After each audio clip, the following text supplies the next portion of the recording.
Hello, everyone. Actually, Max, you should probably be doing the intro. Oh, man. Hello, everyone. Welcome to the inaugural episode for SWF. We're doing some things. We're changing things. Fortune 4. We're going to look at the backstage here. Oh, my God. Oh, God. Okay, so I suggest, as I am the person still with the... with the computers. Probably when we record, we'll send it to the people whose show it is, and then we'll just be on call. Yeah, that'll probably be the beginning. I suggest high leadership stuff, but you do you. Just start with the default real quick, just a nice little base here. We'll bump negotiating down a couple of blocks, like 3. Okay. Yeah, but move that up to, is it leadership or diplomacy? Leadership is the backstage rating. Diplomacy is backstage incidents. You get better results. Yeah, we need the backstage rating. So, yeah, just put that on leadership. All 3? Yep. All right. Yeah, I think we're good. Think so? Yeah, I think we're good. All right. Is this your final setup? This is my final answer. Lovely. And here we are. Okay. So, quickly, the SWF is the WF sports and bullshit, but it's the 90s attitude era. We're partying like it's 1999 all over again. You have 5 storylines. Oh, God. We have a bitter dispute. Valiant and Big Money Brandon James had rarely crossed paths prior to meeting in a tournament in November to find the contender to the world title. Valiant scored the win, only to lose to Remo in the final when a bitter James interfered. Their grudge has only gotten stronger since. Son of a bitch. Yep, your good old-fashioned, just he gets involved, he beats him, he gets involved in his match. Oh, man. We have Amazingly Awesome. Ever since they arrived in the SWF, the awesomeness, which is Jefferson Stardust and Huey Cannonball. So good. The awesomenesses of brashness have rubbed the amazing bumfuls the wrong way. The result has been a series of great tag team bouts that have fans eating it up, with each duo trying to outshine the other. Oh, man. Jack is back. The Crippler, again. Chris Morissetti. Yeah, whichever way you want to say it. The Crippler. Yeah, the Crippler. Cemented his heel turn with a brutal assault on Jack Bruce that was capped with a tombstone on a chair. After months of physical therapy, Jack is back. Will the Crippler experience some payback, or has Bruce already been weakened too much? Oh, man. We have Man on Edge. The North American title, which is the mid-card belt, meant everything to Paul Huntington, which is like Hunter Hearst Helmsley, representing validation after years of struggle. Losing the belt to Joey Morgan sent Blue Blood over the edge and has seen him engage in increasingly desperate measures to try to regain the title. Can Morgan keep the belt around his waist? Oh, man. Finally, we have the tussle at the top.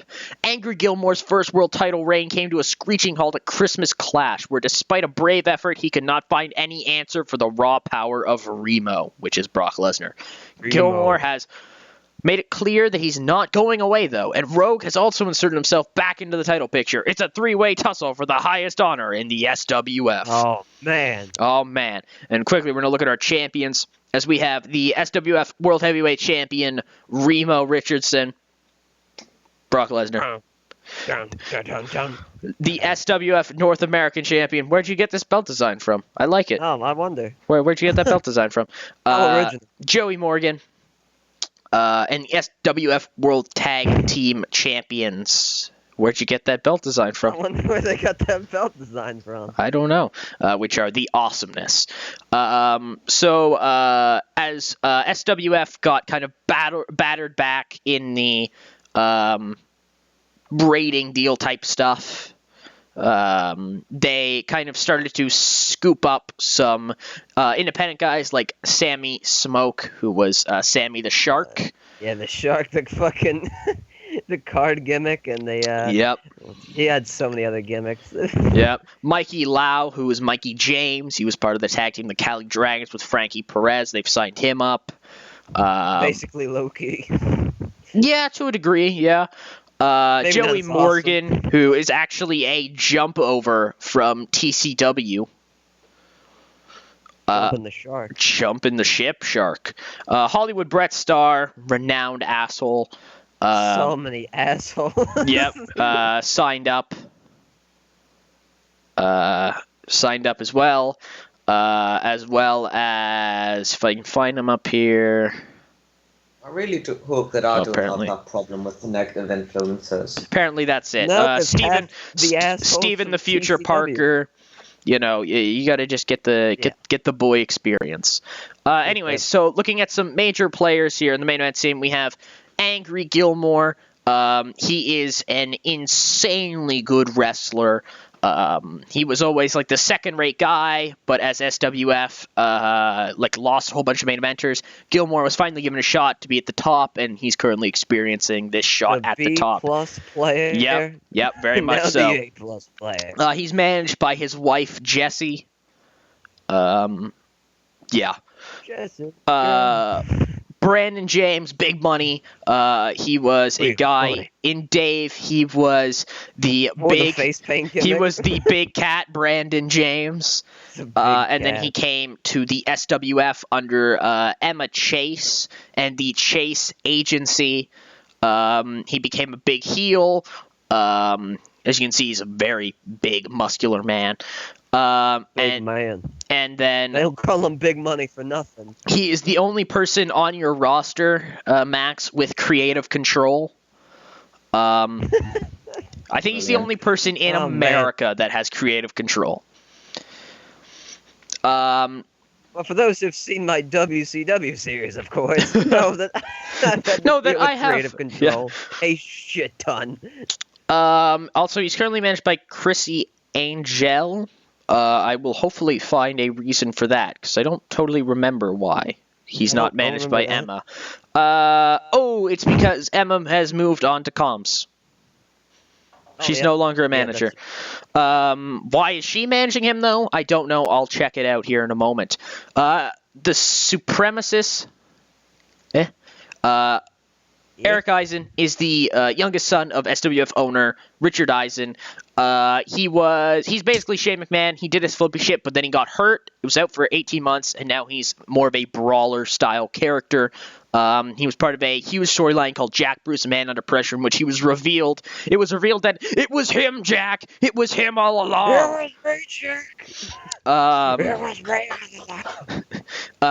And as I mentioned in my USPW video, it is rumored that his continued push at the expense of others was one of the key reasons why Rich Money and Steve Fraley quit the company in 2014.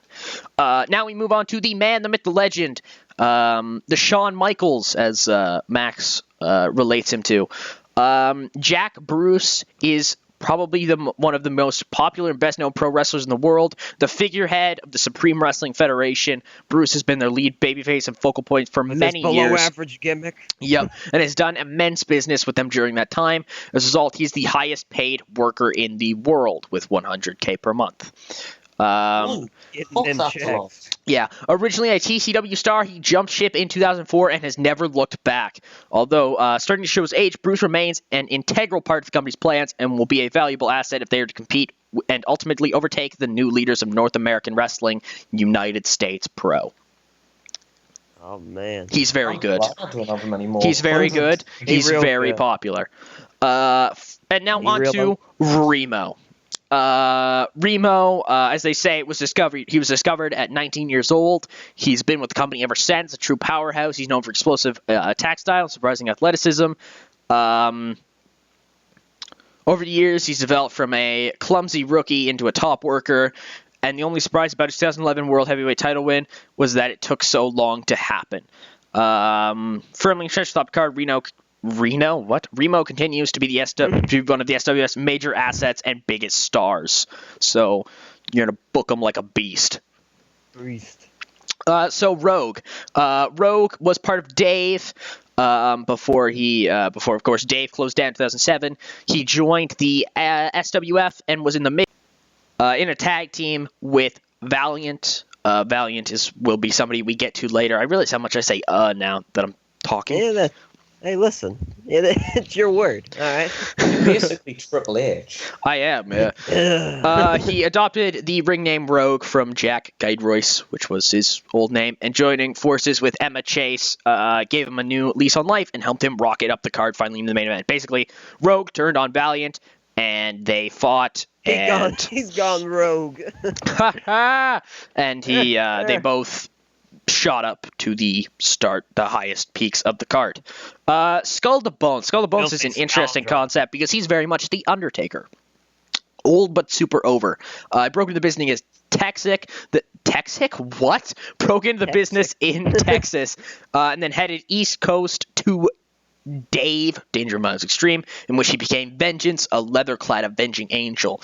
He was then signed to SWF and was renamed to Skull to Bones, given a new costume. He became one of the SWF's most remarkable new superstars. Then he turned heel in 2007 by brutalizing Christian Faith. Christian Faith is now retired. He was like the SWF's guy before Jack Bruce. And switching to his psychotic Vengeance alter ego. The turn was a huge success and turned him into one of the new monster heels of the company, now back to a babyface and still hugely over. Ultimately, his increasing injury worries appears to be a signal that his career is coming to a close. Something to actually point out with his contract, he doesn't wrestle on TV or house shows for like 2 years. He's only on pay-per-views. Only on pay-per-views. Shoot Undertaker. I can Shoot Undertaker. Yeah. Then finally, the Crippler. The Crippler, Chris Morissette, is a worker formerly known as the Lobster Warrior. You want to see a picture of the Lobster Warrior? Here's a picture of the Lobster Warrior. The Lobster Warrior. Look at him. He was Lobby. He was one of the main babyface acts in the SWF, albeit one who was never treated seriously enough to main event shows. With the company short on credible heels to work against Jack Bruce in August 2015, Morissette turned heel for the first time, assaulting Bruce and injuring him in kayfabe with a tombstone pile driver on a chair. The change thoroughly refreshed Morissette and has allowed him to become a true main event star. Big time main event. Hell yeah. Moving down to the upper mid-card, we have Frederic Antonio Garcia, the fabulous heel, whose initials are FAG. I don't know if that's intended, but I have pointed out many times. Oh, man. Adam Ryland, if you intended that, you cheeky bugger. So he was part of USPW and then jumped ship to SWF. Bitch. I'm USPW. I don't care. It's traitorous. He is part of a tag team with James Prudence called the Platinum Blondes, and they're tag team boys who are kind of old. A bit old, yeah. Joe Sexy is a veteran brawler who's closely associated with the SWF. He debuted late in life at 29. He's one of the most valuable talents of the SWF, and he's a former North American champion. He's kind of like your DDP type character. Pretty much. Joe is by no means a great worker, just a pretty good one. He has tons of charisma and good ability to connect with the crowd. A natural heel. The SWF took a fairly big gamble in 2009 when they turned him into a baby face for the first time, hoping to prove the catalyst for a main event run. Ultimately, the fans did not take to his new role, and after 2 years, the experiment was giving a mercy killing, and Sexy turned heel once more.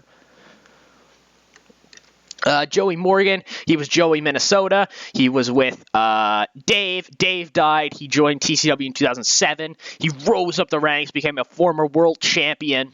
And then the SWF picked him up. And he's now a mid-carder under the name Joey Morgan. And he's got their mid-card belt. Mid-card for life. That is surprisingly, no, not Jimmy Snuka. That's Jungle Lord. He is a dude who made his name in Mexico, I do believe, or is it Japan? I don't know. He joined SWF in 2009 under his Jungle Jack gimmick, but renamed Jungle Lord, for that was his indie name, and thou shalt not use your indie name. Don't use your indie name here. He's in a tag team with the Atom Smasher, who in this you will learn as Captain Atomic, as Hero Squad. Moving on to the blue blood Paul Huntington. As my voice literally dies. Give me a sec. Dies. I'm gonna drink something. So where was You're on I? vision. So he got involved in the business at 14, doing various odd jobs for whichever independent promotions would let him help. By 18, he was doing work as a manager, playing the snobbish Lord Jeffrey Windermere. Moving into actual wrestling, now using the name Aristocrat, he got a big break when he was signed by RIPW, excuse me, the SWF's feeder league, their dev fed, in 2006. He grew from an inconsistent spot monkey to a pretty solid competitor and eventually got his dream move when he was called up the SWF main roster. Debuting as Paul Huntington, has gone to be a solidly entertaining heel.